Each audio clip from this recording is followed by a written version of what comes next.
Hello friends, स्वागत आहे तुमचं आपल्या नवीन व्हिडिओमध्ये।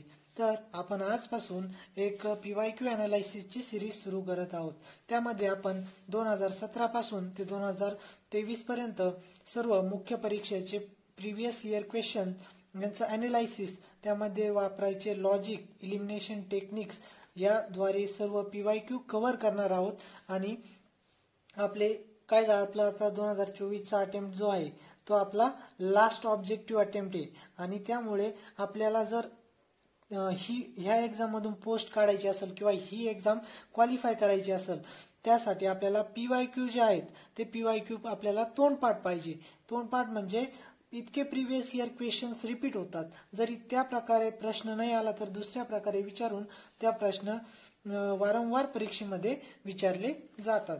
तर आपण आता ते पीवायक्यू हिस्ट्रीचे म्हणजे आपण आजपासून आपण GS1 आणि GS1 मधील हिस्ट्रीचे जे पीवायक्यू आहे ते सोडवायला सुरुवात करूयात। तर टाइम वेस्ट न करता आपण लगेच सुरुवात करू। तर बघा आता याच्यामध्ये बघा पहिला प्रश्न आहे, टिंबटिंब ही महाराष्ट्रातील पहिली राजकीय संघटना होती। तर आता क्रोनोलॉजी हा प्रश्न कशावरचा आहे, क्रोनोलॉजी ऑर्डरचा। तर क्रोनोलॉजीवर दरवेळेस क्वेश्चन असतो, 1 ते 2 प्रश्न असतो, त्यामुळे आपल्याला या संघटना या कधी स्थापन झाल्या त्या माहिती पाहिजे। तर बघा EIC ही इंग्लंडमध्ये दादाभाई नौरोजी यांनी 1866 ला स्थापन केली होती। तर आणि पुणे सार्वजनिक सभा ही 1867 मध्ये पुन्हा असोसिएशन नावाने स्थापन झाली आणि 1870 मध्ये त्याचं नाव पुणे सार्वजनिक सभा करण्यात आलं। भारतीय राष्ट्रीय काँग्रेसची स्थापना ही 28 डिसेंबर 1885 मध्ये झाली, आपल्याला हे माहिती आहे। तर मग सगळ्यात आधी कोणती राजकीय संघटना स्थापन झाली, तर बघा बॉम्बे असोसिएशन कधी स्थापन झाली होती, 1851-52। याच्यामध्ये कोण कोण होतं, नानाशंकर शेठ होते, त्याचबरोबर दादाभाई नौरोजी होते। त्यामुळे याचं उत्तर काय येईल, पहिली राजकीय संघटना तर ती म्हणजे बॉम्बे असोसिएशन। त्यामुळे जेवढ्या राजकीय संघटना होत्या त्यांच्या आपल्याला साल माहिती पाहिजे, नाही का, म्हणजे आपल्याला त्याची क्रोनोलॉजी ऑर्डरने लावण्यासाठी। तर बघा म्हणजे किंवा मग आपल्याला जर याचे साल जरी माहिती असले तर आपण इलिमिनेशन टेक्निकचा वापर करू शकतो ना। त्यामुळे आता बघा 1851-52 ला बॉम्बे असोसिएशन ही सर्वात आधी स्थापन झालेली संघटना होती। दुसरा प्रश्न बघा, राव बहादूर शेंबेकर यांनी पुणे विद्यापीठाला सुरुवातीच्या काळात 1 लाख रुपये संशोधनासाठी दिले होते। तर हा बघा आयोगाने हा प्रश्न विचारलेला आहे, याचे रेफरन्स आपल्या कोणत्याही रेफरन्स बुकमध्ये याचे सोर्स नसतात। त्यामुळे अशा प्रश्नामध्ये जर आपल्याला माहिती असेल तरच यामध्ये आपण रिस्क घ्यायची। पण काय वेळेस आता हा प्रश्न आपल्याला पहिल्या वेळेस या 2017च्या प्रश्नपत्रिकेमध्ये दिसला, तर आपण या माहिती नसताना या प्रश्नाचे उत्तर हे यावेळेस काय करायचं, आपण पाठ करून घ्यायचं किंवा लक्षात ठेवायचं। कारण की जर याच्यामध्ये जर पुन्हा रिपीट क्वेश्चन झाला तर आपल्याला ते उत्तर चुकलं नाही पाहिजे। तर राव बहादूर शेंबेकर यांनी पुणे विद्यापीठाला सुरुवातीच्या काळात 1 लाख रुपये टिंबटिंब संशोधनासाठी दिले होते, ते म्हणजे गुळ, आता गुळ संशोधनासाठी दिले होते। आता हे आपल्याला लक्षात ठेवू नये, कारण की हे आपल्याला बऱ्याचशा रेफरन्स बुकमध्ये कव्हर केलेले दिसत नाही। गुळ संशोधनासाठी काय केलं होतं, त्यांनी 1 लाख रुपये पुणे विद्यापीठाला दिले होते। तर बघा त्यानंतरचा प्रश्न आहे, पंडिता रमाबाई यांना केसरी हिंद खिताब का देण्यात आला होता। तर आपल्याला आपण बघितलं पंडिता रमाबाईंचं कार्य कशाशी रिलेटेड आहे, ते म्हणजे शिक्षण, आणि त्यातल्या त्यात म्हणजे स्त्री शिक्षण याच्याशी रिलेटेड त्यांचं कार्य आहे।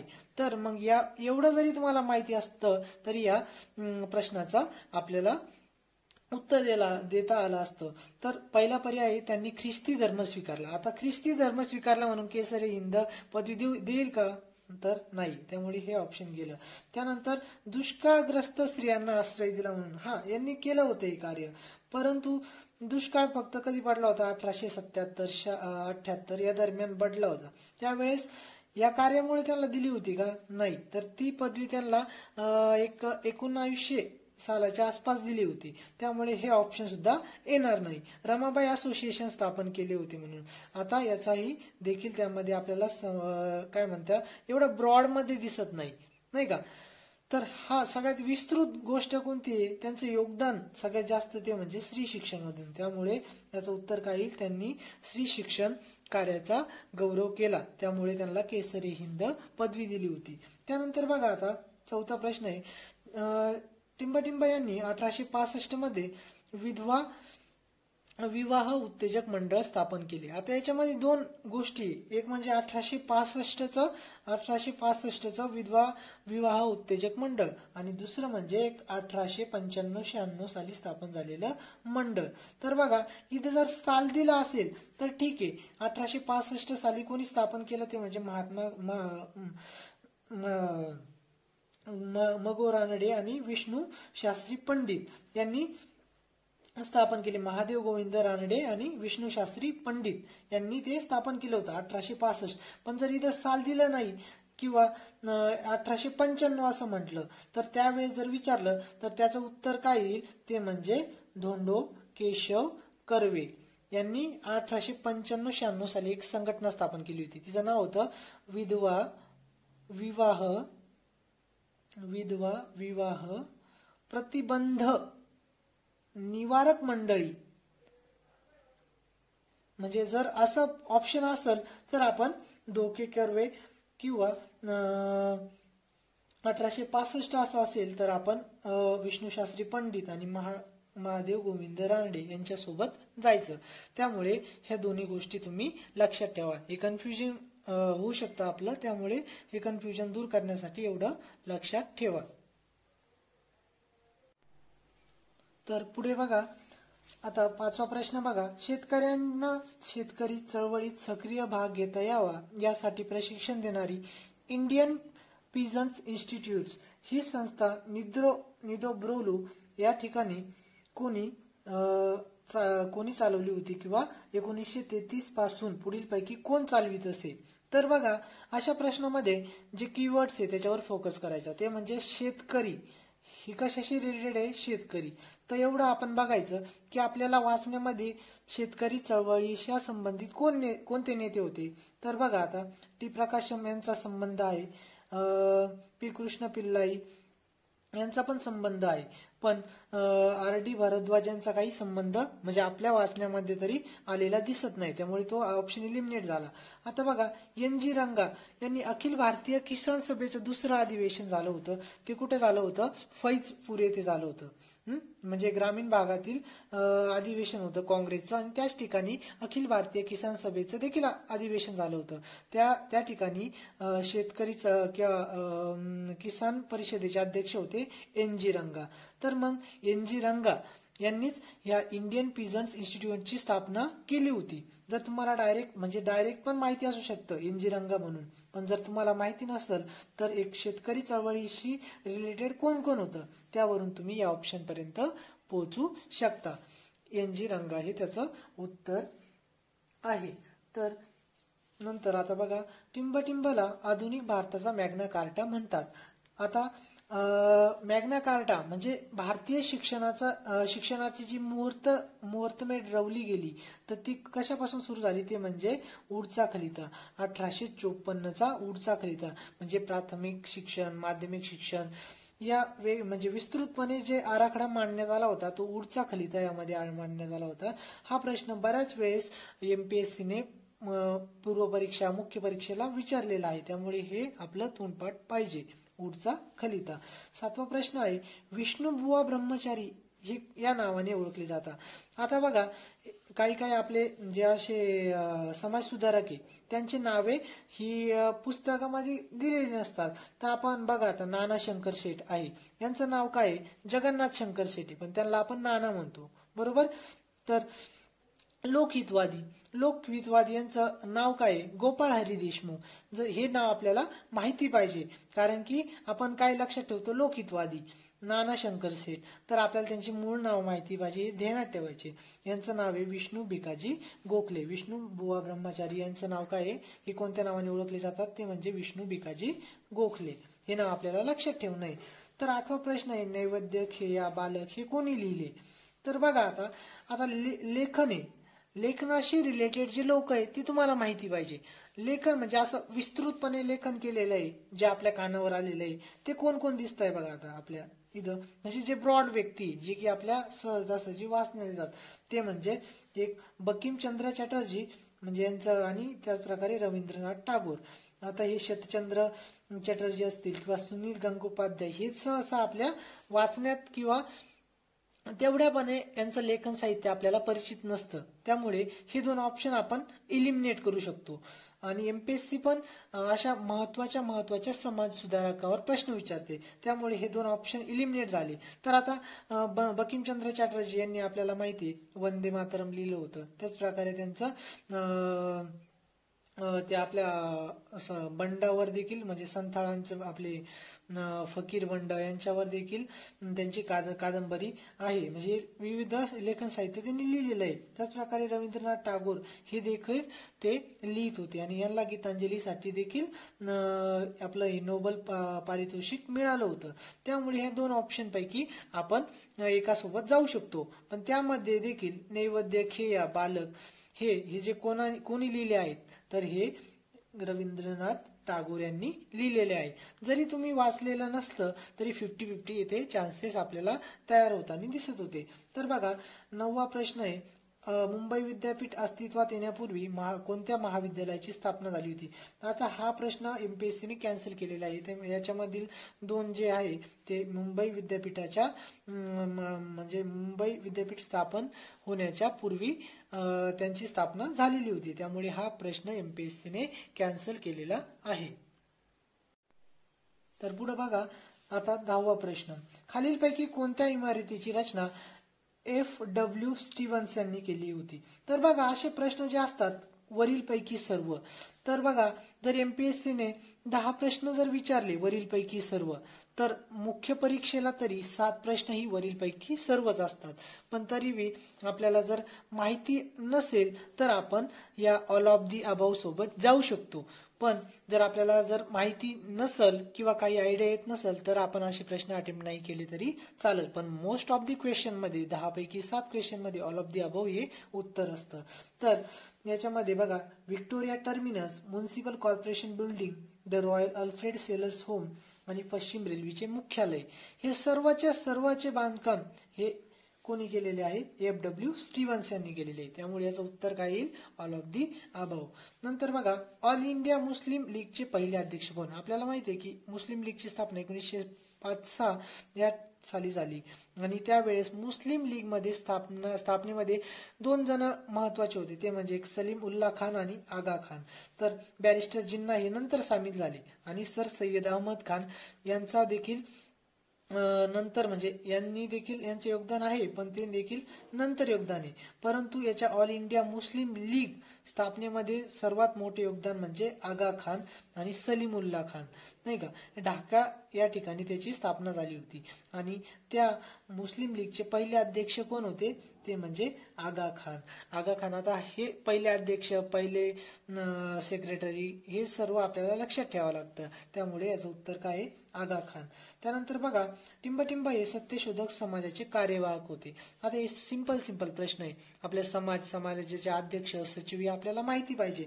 तर बघा कार्यवाहक होते नारायण कडलक आणि कोषाध्यक्ष होते स्वतः ज्योतिबा फुले. त्यामुळे कार्यवाहक जर विचारलं तर उत्तर काय येईल? नारायण कडलक. तर पुढे बघा आता माझा प्रवास हे पुस्तक कोणी लिहिले आहे. तर बघा असे प्रश्न जे मेन्स परीक्षेला विचारले जातात. ग्रंथ साहित्य कोणी लिहिले. तर बघा बाबा पद्मनजीबद्दल आपण माहिती असतं, आपल्याला माहिती असते त्यांचे कोणते यमुना पर्यटनसाठी ते प्रसिद्ध होते, अरुणोदयसाठी ते प्रसिद्ध होते. त्यामुळे माझा प्रवास त्यांच्याबद्दल काय आपल्याला ऐकलेलं नसतं. त्यामुळे हा ऑप्शन इलिमिनेट झाला. त्याच प्रकारे विष्णुदास भावे यांचा संबंध कशाशी येतो? ते म्हणजे नाटकाशी येतो. त्यामुळे हा ऑप्शन देखील इलिमिनेट होतो. त्याचबद्दल गोविंद बल्लाळ देवळ हे देखील म्हणजे दिग्दर्शन टाईप नाही का, म्हणजे नाटकाशी रिलेटेड व्यक्ती, त्यामुळे हा ऑप्शन सुद्धा इलिमिनेट होतो. उरला ऑप्शन कोणता? गोडसे भटजी. त्यामुळे याचं उत्तर काय येईल? गोडसे भटजी. असे तुम्हाला लॉजिक लावून जरी वाचण्यात नसून आलं तर ते व्यक्ती कशाशी संबंधित होते हे सर्व बघून तुम्ही हे ऑप्शन इलिमिनेट करून उत्तरापर्यंत पोहोचू शकतात. सर्वच गोष्टी आपल्याला माहिती असेल असं नाही, त्यामुळे इलिमिनेशन वापरून आपण उत्तरापर्यंत पोहोचू शकतो. तर बघा पुढे परत टिंबटिंब यांनी 1904 मध्ये जैतू शिवाजी हे काव्य रचले. तर बघा आता लेखन साहित्यावर आपण आता 14 प्रश्न झालेले, त्याच्यापैकी 3 प्रश्न हे लेखन साहित्यावर आहे. त्यामुळे आपण आता वाचताना लेखन साहित्य कोणी लिहिले हे सर्व आपण याच्यावर फोकस करायचं आहे. त्याबरोबर आता बघा जैतू शिवाजी, आता आपण सावरकरांबद्दल वाचलेले म्हणजे भरपूर वाचतो आपण कायम काय, म्हणजे पूर्व परीक्षेला देखील ते महत्वाचे असतात, त्यामुळे आपण त्याच्याबद्दल वाचलेलं असतं. सात सोनेरी पाने किंवा माझी जन्मठेप नाही का, हे सर्व पुस्तक किंवा मग 1857 स्वातंत्र्य समर, हे सर्व पुस्तके वीर सावरकरांशी रिलेटेड आहे. जैतू शिवाजी आपण त्यांच्याबद्दल ऐकलं नाही. त्याच प्रकारे लोकमान्य टिळकांचे पण आपण बघितलेलं आहे. त्यांचं म्हणजे मंडालीच्या तुरुंगामध्ये असताना त्यांनी लिहिलेलं गीता रहस्य किंवा ओरिओन, हे सर्व लेखन संबंध आपल्याला लोकमान्य टिळकांची माहिती आहे. त्यांचे वृत्तपत्र, त्यांचे लेख आपल्याला माहिती आहे. त्यामुळे त्यांच्यामध्ये लेखनामध्ये कधी आपल्याला जैतू शिवाजीचा उल्लेख म्हणजे जैतू या शिवाजी या साहित्याचा उल्लेख आढळला नाही. त्याच प्रकारे बिपिनचंद्र पाल, आता बिपिनचंद्र पाल देखील त्यांनी देखील याच्याबद्दल काही लिहिलेलं नाही. त्यांचं वाचन आपण माहिती असतं. त्यामुळे उरला ऑप्शन तो म्हणजे रवींद्रनाथ टागोर. आता रवींद्रनाथ टागोर बघा यांचं साहित्य असं आहे की यांनी खूप लिहिलेलं आहे, ते आपल्याला त्यांची नावं सुद्धा म्हणजे पुस्तकामध्ये देखील कव्हर नाहीये. त्यामुळे रवींद्रनाथ टागोर हे याचं उत्तर आहे. त्यानंतर बघा 1920 साली मुंबई येथे ऑल इंडिया ट्रेड युनियन काँग्रेसचे पहिले अधिवेशन कोणाच्या अध्यक्षतेखाली पार पडले. तर बघा आता all Indian trade union Congress, आता ही कशाशी, कामगारांच्या रिलेटेड ही काय त्याला संघटना आहे आणि हे सर्वचे सर्व व्यक्ती या कामगार संघटनेशी रिलेटेड आहे. त्यामुळे याच्यामध्ये आपल्याला इलिमिनेशन वापरता येणार नाही. पण आपल्याला आयटूक वर दरवेळेस म्हणजे पूर्व परीक्षेला किंवा मुख्य परीक्षेला आपल्याला प्रश्न विचारला जातो. त्यामुळे आयटूकचे पहिले अधिवेशन अध्यक्ष किंवा पहिले अधिवेशन कोणाच्या अध्यक्षतेखाली झाले असा जर प्रश्न आला तर लाला लजपत राय हे त्याचं उत्तर आहे नाही का. आणि नंतर एक स्थापन झाली होती ती म्हणजे इंटूक. आयटूक 1947 ला स्थापन झाली, आयटूक 1920 ला स्थापन झाली. इंटूकचे अध्यक्ष देखील तुम्ही लक्षात ठेवू शकता, ते म्हणजे सरदार वल्लभभाई पटेल. त्यानंतर बघा ख्रिश्चन मिशनऱ्यांसाठी धर्म प्रसाराला उत्तर देण्यासाठी आपली पारंपरिक धार्मिक पुस्तके छापली पाहिजेत असा विचार करून यांनी ज्ञानेश्वरीच्या संशोधित आवृत्तीचे प्रकाशन केले. ती पहिली छापील ज्ञानेश्वरी होय. आता पहिली छापील ज्ञानेश्वरी, आता बघा एमपीएससी पूर्व परीक्षा 2023 ला देखील याच्यावर प्रश्न विचारलेला होता. म्हणजे आपण बघू शकतो की PYQ चं महत्व किती आहे. तर बघा छापील ज्ञानेश्वरी हे कोणाशी रिलेटेड, डायरेक्ट बाळशास्त्री जांभेकर. त्यांच्या आपण समाजसुधारक वाचताना आपल्याला माहिती असते बाळशास्त्री जांभेकर यांनी पहिली छापील ज्ञानेश्वरी म्हणजे त्याची छापील ज्ञानेश्वरी प्रकाशित केली होती. त्यामुळे याचं उत्तर काय येईल, बाळशास्त्री जांभेकर. तर पुढे बघा 7वा प्रश्न आहे, पुढील वाक्यात वर्णन केलेले ईस्ट इंडिया कंपनीचे प्रशासक कोण ते ओळखा. तर बघा त्याच्याबद्दल आपल्याला 5 वाक्य दिलेले आहे, त्याच्यावरून आपल्याला कोण व्यक्ती होता ते ओळखायचं आहे. ते मुंबईचा गव्हर्नर होते, मुंबईचे गव्हर्नर होते, पुण्यात रेसिडेन्स म्हणून काम केले, दक्षिणेत कमिशनर होते, मराठी भाषिकांचे गुणदोष त्यांना माहिती होते, रेसिडेंट म्हणून पुण्याला असताना पेशवाईचा कारभार त्यांनी जवळून पाहिला होता. तर बघा आता याच्यामध्ये आपल्याला एल्फिस्टन हे नाव आपण सर्वांनी माहिती असतं. त्याच प्रकारे ज्या ऑप्शन मध्ये आपल्याला विशेष माहिती दिलेली असते ना, कंसामध्ये त्याचं साल दिले असेल किंवा नाव दिले असेल किंवा पूर्ण नाव दिलेलं असतं, तर ते कधीही उत्तर असतं. जरी माहिती नसतं तरी आपण ह्या ऑप्शनला टिक करायचं. तर बघा पुण्यामध्ये रेसिडेंट बाजीराव पेशवे यांच्या काळात ते होते नाही का, ते तर मग या ऑप्शनवरून आपल्याला ते उत्तर येतं. मुंबई प्रांताचे गव्हर्नर होते, मराठी भाषिकांचे गुणदोष त्यांना माहित होते. त्यांनी मुंबईमध्ये असताना आपण म्हणतो ना स्टुडंट लिटररी सायंटिफिक सोसायटी किंवा मग नेटिव्ह सोसायटी याच्यामध्ये देखील त्यांनी काम केले होते. तर चार्ल्स मेटाकाप जे होते ते पंजाब भागामध्ये होते. Thomas Munro Warren Hastings. आता यांचा कालावधी कधीचा आहे तो म्हणजे वॉरेन हेस्टिंग बद्दल आपल्याला माहितीच असतं, कारण की वॉरेन हेस्टिंग म्हणजे आपले पहिले गव्हर्नर होते, म्हणजे बंगालचे पहिले गव्हर्नर आणि बंगालचे पहिलेच शेवटचे गव्हर्नर आणि बंगालचे पहिले गव्हर्नर जनरल होते वॉरेन हेस्टिंग. त्याच्यामुळे त्यांचा संबंध कधी मुंबईशी रिलेटेड नव्हता, ते बंगालच्या म्हणजे बंगाल इलाक्यामध्ये होते. आणि थॉमस मोनरो हे देखील यांच्यामध्ये त्यांचा समावेश होत नाही. त्यामुळे उत्तर काय येतो तर डायरेक्ट आपल्या पहिली ट्रिक म्हणजे काय, ते ज्या ऑप्शनमध्ये काही असं त्याबद्दल विशेष दिला असेल किंवा कंसामध्ये माहिती असेल तर ते उत्तर असतं, एवढं लक्षात ठेवा तुम्ही. त्यानंतर आता अयोग्य 18वा प्रश्न, अयोग्य जोडी ओळखा. तर बघा आता डॉक्टर बाबासाहेब आंबेडकर महाडचा सत्याग्रह सर्वांना माहिती असतो, तर अयोग्य नाहीये, बरोबर आहे. सेनापती बापट मुळशी सत्याग्रह सर्वांना माहिती आहे 1821 1827. नंतर सानेगुरुजी पंढरपूरचा सत्याग्रह, पंढरपूरला त्यांनी सत्याग्रह म्हणजे विठ्ठल मंदिराच्या ठिकाणी त्यांनी सत्याग्रह केला होता, हे बी बरोबर आहे. तर बापूजी आणि धारासाना सत्याग्रह, बघा आता धारासाना सत्याग्रह म्हणजे कोण, सरोजिनी नायडू, त्यांचा संबंध इथं येत नाही. म्हणजे यांचा बापूजी आणि कुठे होते, यवतमाळ विदर्भ, नाही का, विदर्भातील व्यक्ती आहे, त्यामुळे धारासाना सत्याग्रहाशी रिलेटेड ते नाहीये. त्यामुळे चुकीची जोडी म्हणल्यानंतर ऑप्शन 1 हे त्याचं उत्तर आहे.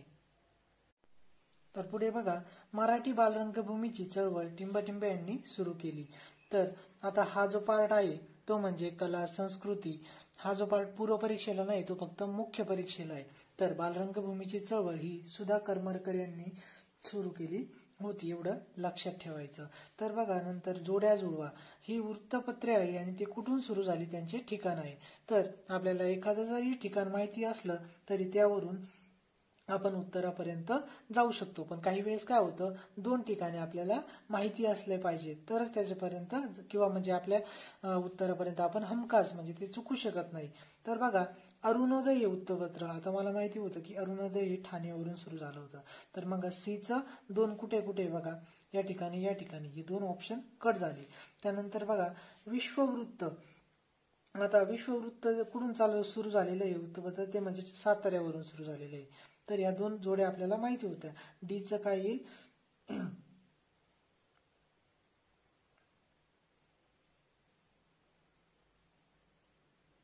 तर बघा आता अरुणोदय ठाणे आणि त्याच्यानंतर विश्ववृत्त. आता विश्ववृत्त हे साताऱ्यावरनं नाही तर कोल्हापूरवरनं सुरू झालेलं आहे. तर डीचं 4 कुठे आहे बघा, डीचं 4 या ठिकाणी आहे आणि उरलेलं गुराखी आणि प्रतोद. तर आपल्याला त्याचं ऑटोमॅटिक उत्तर येऊन जातं. बीचं 3, प्रतोद सातारा आणि गुराखी एचं 1. तर उत्तर काय येईल 3. 20चं उत्तर येईल 3 नंबरचं ऑप्शन, म्हणजे ठाणे अरुणोदय आणि विश्ववृत्त हे कोल्हापूर, हे 2 जोड्या आपल्याला माहिती होत्या, त्यावरून आपण उत्तरापर्यंत पोहोचलो. त्यानंतर बघा आता देवदासी प्रथेला प्रतिबंध करण्यासाठी विठ्ठलरामजी यांच्याबरोबर टिंबटिंब यांनी कार्य केले. तर बघा आता आपण बघू शकतो की विठ्ठलरामजी शिंदे, आता हा प्रश्न कशाशी रिलेटेड आहे, दलित चळवळीशी रिलेटेड हा प्रश्न आहे. तर दलित चळवळीमध्ये म्हणजे दलितांबद्दल कार्य केलेले कोण आहे खालचे, म्हणजे खालीलपैकी. आता महादेव गोविंद रानडे हे ऑप्शन कट होतं. आता हे उरलेले 3 तर आहे दलित चळवळीशी रिलेटेड. तर आता विठ्ठलरामजी शिंदे यांचे संबंध कोणाकोणासोबत होते, आंबेडकर यांच्यासोबत पण होते, शाहू महाराजांसोबत पण होते आणि शिवराम जानबा कांबळे यांच्या सोबत पण होते. पण देवदासी प्रथेला विरोध करण्यासाठी विठ्ठलरामजी शिंदे यांचं देवदासी प्रथेची संबंध आंबेडकर आणि शाहू महाराजांचं येत नाही. काही शैक्षणिक असेल किंवा आर्थिक मदतीची बाब असती तर शाहू महाराजांचं उत्तर आलं असतं, किंवा मग शैक्षणिक कार्य असतं तर आंबेडकर याचं उत्तर आलं असतं.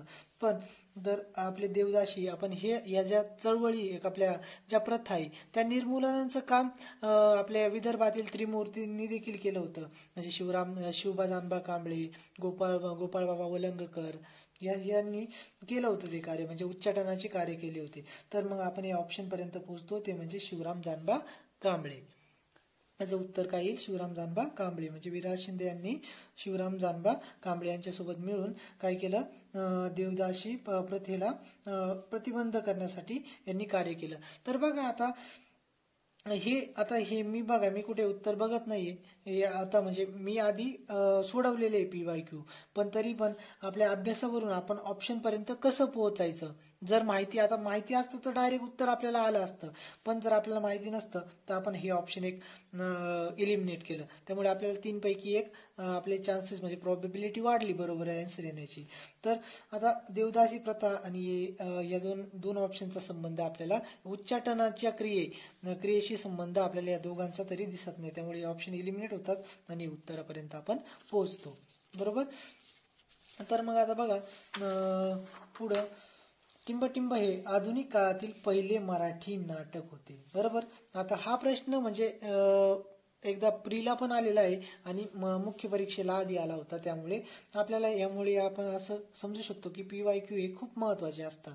आपण आधी पण एक प्रश्न बघितला जो रिपीट झाला होता, असे म्हणजे एक नाही बरेच प्रश्न आपले मेन्स परीक्षेला आणि मेन्सचे पूर्व परीक्षेला देखील रिपीट होतात. तर आधुनिक काळातील पहिले नाटक कोणते होते, तर बघा सीता स्वयंवर हे आधुनिक काळातील पहिले नाटक होते. एवढं हे लक्षात ठेवायचे, फॅक्ट आहे आणि फॅक्ट आपल्याला लक्षातच ठेवावं लागतं, त्याच्यामध्ये काही इलिमिनेशन टेक्निक नसते. तर खालीलपैकी कोणते राज्य गैरकारभाराचे निमित्त करून ब्रिटिशांनी खालसा केले होते. आता बघा आपल्याला खालसा धोरण माहिती, लॉर्ड डलहौसीने वापरले होते. झाशी का खालसा केलं होतं, ते म्हणजे दत्तक वारस नामंजूर करून. त्याचप्रकारे अवध काय केलं होतं, आणि आधी आपण हे बघू, नागपूर आणि सातारा. तर सातारा देखील आणि नागपूर देखील यांचं काय म्हणजे यांचं कारण काय होतं, ते म्हणजे दत्तक वारसा नामंजूर करूनच खालसा केले होते हे संस्थान. अवध जे होतं ते कुप्रशासन याने म्हणजेच गैरकारभाराने खालसा केलं होतं. त्यानंतर अजून एक विदर्भ होता, तर विदर्भ का खालसा केलं होतं, ते म्हणजे तैनाती फौज, म्हणजे आपल्याला फौजेचा स्वीकार किंवा रक्कम थकली होती त्यामुळे ते खालसा केले होते. तर आपल्याला कोणते राज्य आणि ते का खालसा केले ही माहिती पाहिजे, तर आपण या प्रश्नामध्ये बाकीच्या बद्दल पण माहिती घेतली, त्यामुळे याचं उत्तर काय येईल, अवध हे गैरकारभाराच्या कारण देऊन ब्रिटिशांनी खालसा केले होते. तर बघा अंधांसाठी बातमी सदन यांनी सुरू केले. आता वेगवेगळे सदन कोणी कोणी सुरू केले होते बघा, तर ते आपले पंडित रमाबाई यांनी सुरू केले होतं. रधो कर्वे, धोके कर्वे आणि रमाबाई रानडे. आता हे दोन तर ऑप्शन सदनाशी रिलेटेड नाहीये, हे ऑप्शन रिलेटेड झालं.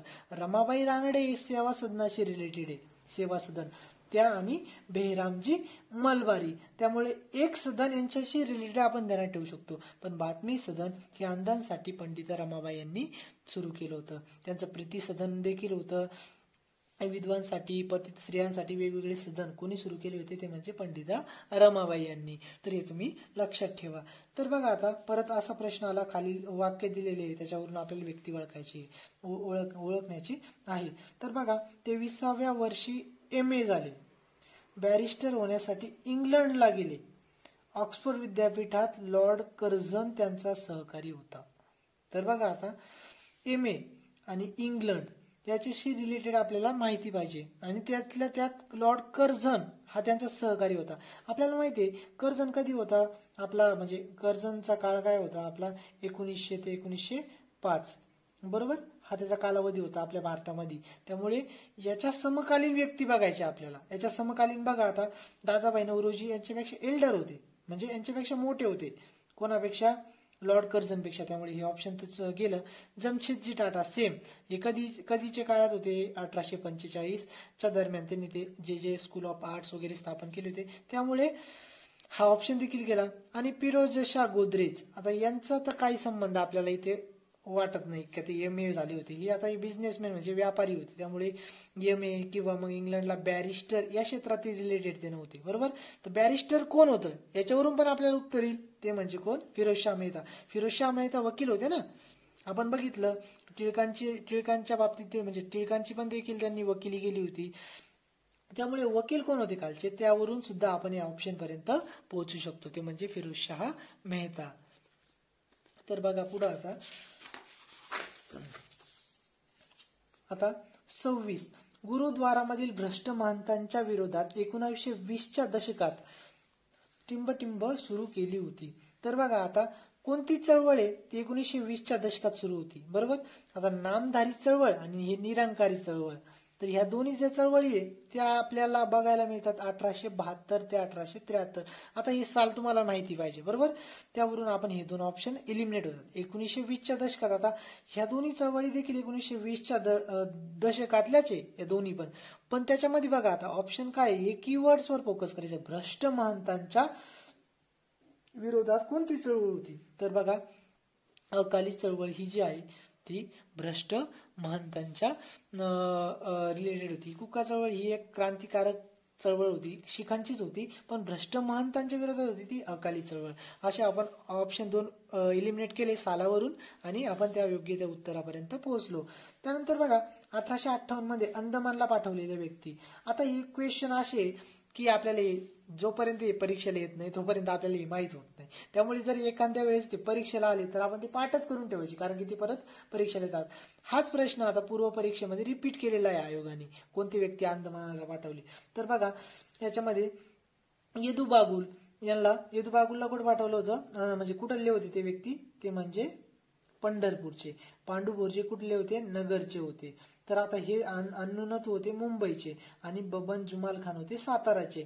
तर बघा आपण पांडू भोरजी आपण असं म्हणजे ट्रिक वगैरे करू शकतो आपण लक्षात ठेवण्यासाठी. भोर नगर नाही का, एक जरी आला आपल्याला भोर नगर याच्यावरून याच्यावरच प्रश्न रिपीट झाला होता. तर आपल्या डीचं 2 कुठे आहे, डीचं 2 एकाच ठिकाणी. बरोबर. बाकीचे सगळे ऑप्शन इलिमिनेट होतात आणि आपण उत्तरापर्यंत पोहोचतो. भोरनगर असे वेगवेगळे शॉर्टकट ट्रिक तुम्हाला लक्षात ठेवण्यासाठी तुम्ही करायचे नाही का. जोड शब्द किंवा आपल्याला म्हणजे आपण असं पण वेगवेगळ्या लोकांच्या नावाने पण आपण ट्रिक करून लक्षात ठेवू शकतो. बरोबर. त्यामुळे एका ऑप्शन मुळे आपण उत्तरापर्यंत पोहोचलो. असे प्रश्न कसे जोपर्यंत येत नाही परीक्षेला तोपर्यंत त्याचे सोर्स कुठेही नसतात. त्यामुळे असे प्रश्न आल्यानंतर आपण पाठ करून ठेवायचे. त्यामुळे आपण PYQ अनालिसिस खूप महत्वाचं आहे आणि त्यानुसार आपण म्हणजे आपण परीक्षेमध्ये जास्तीत जास्त मार्क मिळवू शकतो. तर बघा खालीलपैकी आता पुढील प्रश्न बघा, खालीलपैकी कोणत्या व्यक्तीने 1200 रुपये खर्च करून सत्यशोधक समाजाला छापखाना विकत घेऊन दिला होता. तर बघा आता याच्यामध्ये बघा याचं उत्तर आहे व्यंकू बाळोजी काळेवार. तर आता मी हे म्हणजे मी अभ्यास केलेला आहे याच्यावर मी हे लक्षात कसं ठेवलं बघा. आता छापखाना होता तो दिलेला आहे. आता वेगवेगळे नाव असतात, खूप सारे नाव असतात, पण लक्षात कसं ठेवायचं. आता काळी शाई कशी असते आपली, काळी असती निळी असती. बरोबर. त्यावरून मी लक्षात काय ठेवलं होतं, काळी. काळा जर आल्यानंतर आणि पेपरामध्ये आपलं लँग्वेज आता हे सुद्धा जे टाईप केलेलं आहे काळ्याच अक्षरामध्ये, त्यामुळे छापखानाशी रिलेटेड उत्तर कसं देण्यात ठेवलं, काळेवार छापखाना, काळा छापखाना. त्याच्यावरून उत्तर आपण लक्षात ठेवलं व्यंकू बाळूची काळेवार. आपल्याला अशा वेगवेगळ्या ट्रिक्स करणंच आहे, कारण की एवढं सारं सिलेबस, एवढा मोठा सिलेबस आहे. हे सगळं कसं लक्षात ठेवायचं ते म्हणजे ट्रिक्सनी किंवा आपल्या वेगवेगळ्या पद्धतीने. बरोबर. त्यानंतर 1907 साली जगातील साम्यवादीच्या परिषदेत मॅडम कामा यांनी कोणता ध्वज फडकवला होता. तर बघा आता याच्यावर 1907 साली जी साम्यवादीची परिषद झाली होती त्याच्यामध्ये मादाम कामा होते, सावरकर होत्या, त्यांनी एक झेंडा फडकवला होता. तर त्याच्यावर काय काय होतं बघा. आता त्याच्यावर तारे होते आणि कमळ होता. बरोबर. तारे होते, कमळ होता आणि त्या 3 रंगाचा तो झेंडा होता. ते आपल्याला लक्षात ठेवणं आहे. बरोबर. आता हे फॅक्च्युअल माहिती तिथं आपल्याला लक्षात ठेवणं आहे. चक्र नव्हतं, कमळ नव्हतं, किंवा हे जे आहे एक ऑप्शन होतं एक नव्हतं. त्याच्यावरून तारे आणि कमळ असलेला जो ऑप्शन आहे तो आपण लक्षात ठेवला आणि त्याचं उत्तर काय, एका कापडावर तारे व कमळ असलेला तिरंगा. आता हे लक्षात ठेवू शकतो ना आपण, किंवा मग आपण गुगलवर जायचं आणि त्याच्यावर बघायचं 1907 साली कोणता झेंडा फडकवला होता तो ब्रिटिश. त्यामुळे आपल्याला परत रिकॉल व्हायला मदत होते. ब्रिटिश सरकारने कीचक वध या मराठी नाटकावर प्रतिबंध घातला. या नाटकात कीचक कोणाचे प्रतिनिधित्व करत होता. तर बघा आता कीचक वध हा कधीचा 1907-08 ची गोष्ट आहे. त्यावेळेस काय झालं होतं, आपल्या लोकमान्य टिळकांनीच या नाटकाचं म्हणजे त्यांनी पाठिंबा दिला होता नाटकाला. आणि याच्यामध्ये काय केलं होतं, कीचकवध मध्ये आपण वेगवेगळ्या उपमा त्या व्यक्तींना दिल्या होत्या. जसं आपण आपलं याला कोणाची उपमा आपल्या कीचकवध मध्ये कीचक कोणाला म्हणलो होतो आपण, ते म्हणजे लॉर्ड कर्झन याला म्हणलो होतो, कारण की तो अमानवी वागत होता. अमानवी वागत असल्यामुळे आपण काय म्हणलो त्याला, अमानवी म्हणजे जास्त जुलूम वगैरे करत होता. त्यामुळे कीचक हे नाव कोणाला दिलं होतं? लॉर्ड कर्झनला दिलं होतं आणि त्यांनी बंगालची फाळणी देखील केली होती. त्यामुळे कर्झनला काय नाव दिलं होतं? कीचकवधमध्ये कीचक असं संबोधलं होतं कर्झनला. बरोबर, त्यामुळे हे तुम्ही लक्षात ठेवा. त्याबरोबर पुढे बघा आता, बाल समाज, बांधव समाज आणि समर्थ शिवाजी समाज हे काय होते? तर बघा आता आपल्याला क्रांतिकारी चळवळीमध्ये जे या गुप्त संघटना आहे त्याबद्दल आपल्याला मिळते माहिती, नाही का? आता या बाल समाज, बांधव समाज माहिती आपल्याला, आर्य बांधव समाज असेल किंवा समर्थ शिवाजी, हे मेळा वगैरे जे होते ना त्या ठिकाणी. आता ह्या कोणत्या संघटना आहे? ह्या व्यायामशाळा नाहीये. व्यायामशाळा कोणत्या होत्या? त्या कुलकर्णी बंधूंच्या, हनुमान क्लब असेल किंवा शिवाजी क्लब असेल, ते असतं तर व्यायामशाळा असतं. त्यामुळे हा व्यायामशाळाचा ऑप्शन गेला. सामाजिक संघटना होत्या का? नाही, सामाजिक संघटना नव्हत्या. धार्मिक संघटना देखील नव्हत्या. आणि ह्या होत्या कोणत्या? आता आर्य बांधव समाज नागपूर वगैरे या भागात होती. बरोबर, बाल समाज होत्या, समर्थ शिवाजी समाज, या सर्व काय होत्या? त्या म्हणजे क्रांतिकारी संघटना. तर आपण ह्या सर्व लक्षात ठेवणं गरजेचं आहे. तर बघा आता आपण 31 पर्यंत कव्हर केलेले आहे. त्यानंतर आपण उरलेले 60 क्वेश्चन असतात GS1 वर हिस्ट्रीमध्ये 60 क्वेश्चन असतात. त्या उरलेले 29 आपण नेक्स्ट पार्ट मध्ये बघूयात. त्यामुळे आता तुम्ही बघा या प्रकारे आपण सर्व PYQ कव्हर करणार आहोत. तुम्हाला जर ही पद्धत आवडली, तुम्हाला जर या ट्रिक्स लॉजिक आवडलं किंवा तुम्हाला याच्यातून जर समजलं तर तुम्ही पूर्ण सिरीज फॉलो करा. आपण पूर्णचे पूर्ण PYQ हे तोंडपाठ करून घेणारे किंवा आपण हे कव्हर करणारे. PYQ एकही सुटला नाही पाहिजे, कारण की बऱ्याचपैकी माझ्या अनालिसिस नुसार 20% तरी PYQ हे रिपीट असतात किंवा त्याच पार्श्वभूमीवर प्रश्न, त्याच पॉइंट्सवर प्रश्न असतात. 20% म्हणजे बघा आता 800 पैकी 20 प्रश्न, 20% किती मार्क्स होतात तुम्ही बघा 800 पैकी.